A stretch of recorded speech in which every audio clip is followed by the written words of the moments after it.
Stampede family! We ain't been hearing from Oprah in a minute, but guess what? She finally graced us peasants with her presence. She tossed a few comments out there that got the masses picking sides.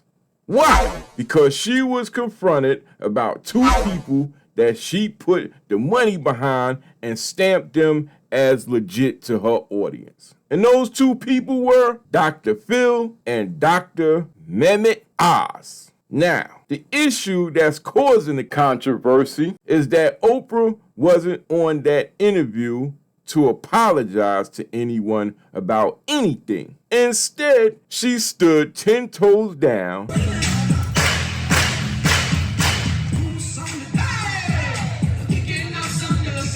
and said one thing, and that was, "Good evening, everybody!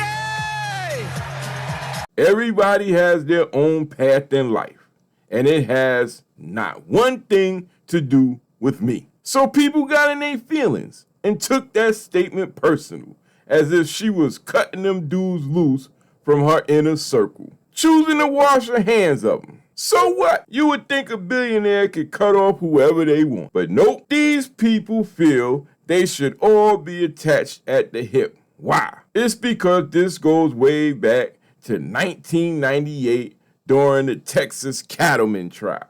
I know, y'all like, what you talking about, Willis?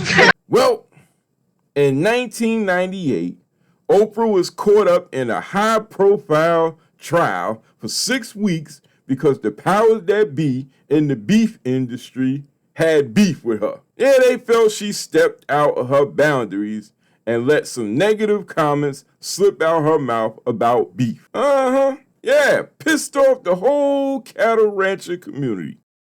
Put me on the stage.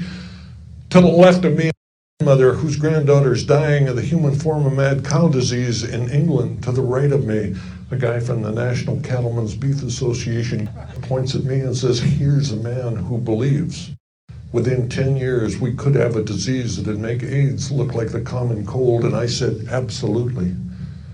And she said, "That's a strong statement." I said, "Oprah, we have 100,000 cows a year, fine at night, dead in the morning. We round them up, grind them up, turn them into feed them back to other cows.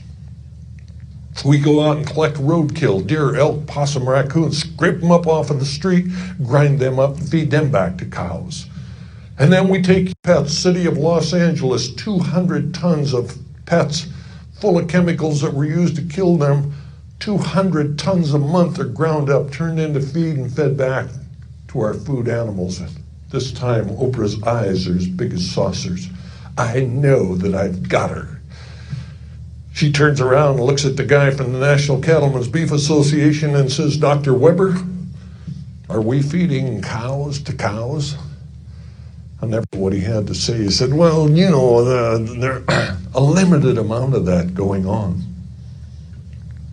I believe that about 95% of the cattle fed in factory feedlots are eating the remains of other animals." And the next thing out of Oprah's mouth, damn it, gets us sued. Oprah says, "That just stops me cold. I will never again eat a burger." Now, she didn't say, "I think the meat's infected." She didn't say to the millions of viewers, "You shouldn't eat them." She just said, "That stops me cold. I will never again eat a burger." Now, I knew when I went on that show that 13 states had a thing called the food disparagement law. The food disparagement law says that it's against the law to say something you know to be false about a perishable commodity. I didn't say anything I thought to be false. I told the truth. Well, we were taping the show. Took about 2 hours. When we got done taping the show, I walked up to Oprah and I said to her, "Hey, Oprah, give me 10 minutes. I'll get you off of chicken." Oprah looked at me and said, "Only one animal a day." So they took her to court for defamation claims. While she was going through her trial, every morning on the way to court, one particular man sat by her side, and that man's name was Phil McGraw. Y'all know him as Dr. Phil, people. Dr. Phil. He was there as her trial consultant. Oprah publicly told the world that he was practical, calm, and instrumental in helping her survive the trial. In other words, he was the key that kept her from losing it during that 6-week trial. Which is why after the smoke cleared and the trial was over, she said to Dr. Phil, "You could help a lot of people.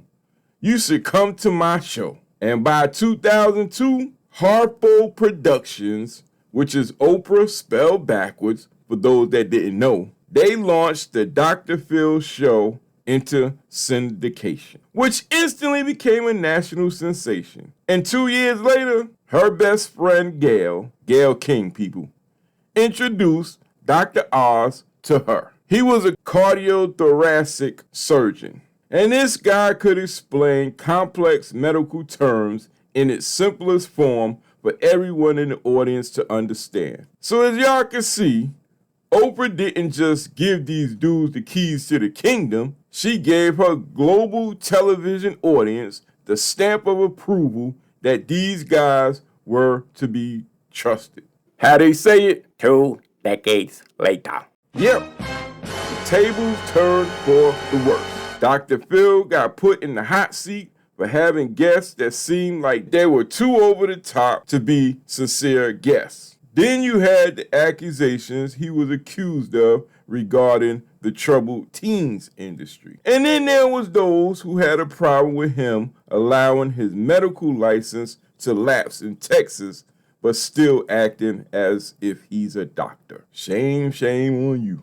But what really pissed off a lot of Oprah's fans was the fact that Dr. Phil began going on ICE raids, filming them, snatching up people off the streets. To show just how many people being snatched up supported Oprah, when one of them guys was being arrested, he knew Dr. Phil because his family watched his show.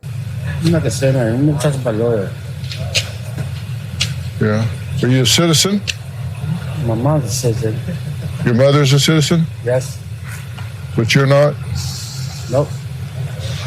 But you've never been deported before? We Dr. Phil. We got Dr. Phil. Yeah? How do you know me? No, I seen Dr. Phil, you know, on TV. Yeah? Yeah.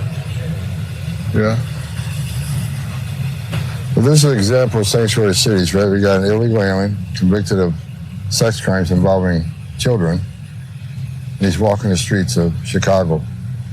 Again, the downfall, the problem with the sanctuary city, that people like us walking the street rather than local law enforcement working with federal agents. This is what we're dealing with. Yeah. You've been charged with sex crimes with children? Not really. Not really? All right. Then there's Dr. Oz. Dr. Oz was ordered to appear before a Senate committee for his claims to have miracle health supplements that were unproven to be miracles.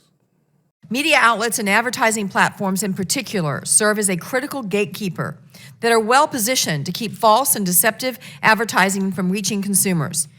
We have a short clip of some of these ads that have run on television, satellite radio, online, and in print that I'm going to play so it is clear what we are talking about today. You may think magic is make-believe, but this little bean has scientists saying they found a magic weight loss cure for every body type.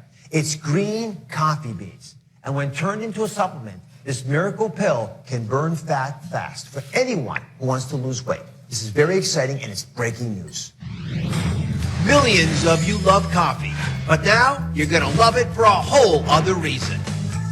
A staggering newly released study reveals that the coffee bean, in its purest, raw form, may hold the secret to weight loss that you've been waiting for. The study, presented at a meeting of the world's largest scientific society, triggered unprecedented excitement for a weight loss study. It showed women and men who took green coffee extract lost an astounding amount of fat and weight, 17 pounds in 22 weeks, by doing absolutely nothing extra in their day. Could this be the magic weight loss bean to help melt away unwanted pounds that you've been waiting for? It's easy to understand why so many consumers are willing to take a chance, ignore their instincts, and believe suspicious claims like these.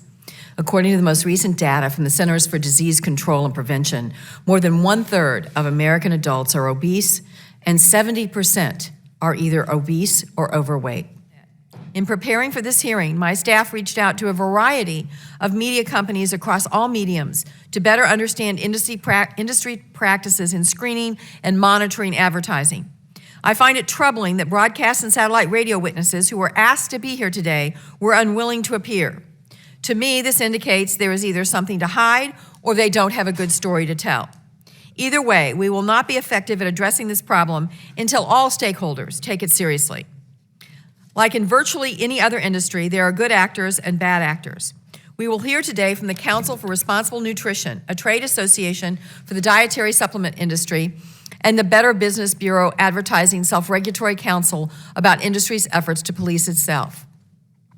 We will also hear today from Dr. Mehmet Oz. He offers a unique perspective of being both a medical doctor and the host of a very popular daytime show that frequently airs segments on weight loss issues and products, and that is frequently cited in the false and deceptive advertisements used to market questionable weight loss products. Dr. Oz, I will have some tough questions for you today about your role, intentional or not, in perpetuating these scams. Recognizing, and I accept the responsibility for this, that the passionate language I used to describe supplements was fodder for these unethical advertisements. My show has tempered our editorial on promising supplements. I get that you do a lot of good on your show. I understand that you give a lot of information that's great information about health, and you do it in a way that's easily understandable. You're very talented, you're obviously very bright, you've been trained in science-based medicine. Now, here's 3 statements you made on your show. You may think magic is make-believe, but this little bean has scientists saying they found the magic weight loss cure for every body type. It's green coffee extract. Quote, I've got the #1 miracle in a bottle to burn your fat. It's raspberry ketone. Quote, Garcinia cambogia, it may be the simple solution you've been looking for to bust your body fat for good. I don't get why you need to say this stuff because you know it's not true. So why, when you have this amazing megaphone and this amazing ability to communicate, why would you cheapen your show? Just with regard to whether they work or not, take green coffee bean extract as an example. I'm not going to argue that it would pass FDA muster if it was a pharmaceutical drug seeking approval, but among the natural products that are out there, this is a product that has several clinical trials. There was one large one, a very good quality one, that was done the year that we talked about this in 2012.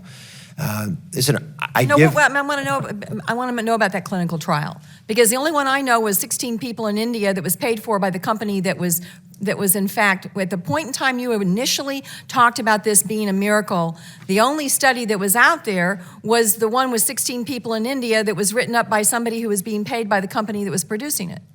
Well, this paper argued that there was no one paying for it, but I have the 5 papers actually, plus a series of basic science papers on it as well. But Senator McCaskill, we can spend a lot of time arguing the merits of whether green coffee bean extract is worth trying or not worth trying. Many of the things that we argue that you do with regard to your diet are likewise criticizable. If I can just get across the big message that I actually do personally believe in the items that I talk about in the show. I passionately study them. I recognize that oftentimes they don't have the scientific muster to present as fact, but nevertheless, I would give my audience the advice I give my family all the time, and I've given my family these products, specifically the ones you mentioned, then I'm comfortable with that part. I mean, I've tried to really do a lot of research in preparation for this trial, and the scientific community is almost monolithic against you in terms of the efficacy of the 3 products that you call miracles. And when you call a product a miracle and it's something you can buy and it's something that gives people false hope, I just don't understand why you need to go there. Then later he began getting involved in high-profile political races and trying to sway Oprah's audience to vote for the people he wanted to win. So a lot of Oprah's supporters were looking at her like, yo, hey, you open the doors for these people. had them believing in these guys, and when they finally revealed who they truly were, you said nothing. No apologies, nothing. Yet their power came from you. Come on now. Come on. Stampede family, this is diabolical. Do y'all feel that if you personally bring a person into your friend's world, that you're personally responsible for things they do 30 years later, 20 to 30 years later? Especially when those friends were blinded by the person as well as you for all those years. And yet that's what a lot of people are mad at Oprah about. Upset that she didn't get up there apologizing to them people for putting them men in that position of power that worked against them. What's wrong with you people? People change up their whole persona within a year. Y'all saying she was supposed to time travel into the future and see what these men would do after 20 or 30 years? Nah, she did the most logical thing that anyone would do, and that was cut them off. Put a huge gap between them. People getting goofy about a minute out here. Let me hear y'all opinion in the comment section. And while you're at it, toss a few coins in that hat by hitting that like, share, and subscribe button. Thank you. And with that being said, Stampede family, I'm out.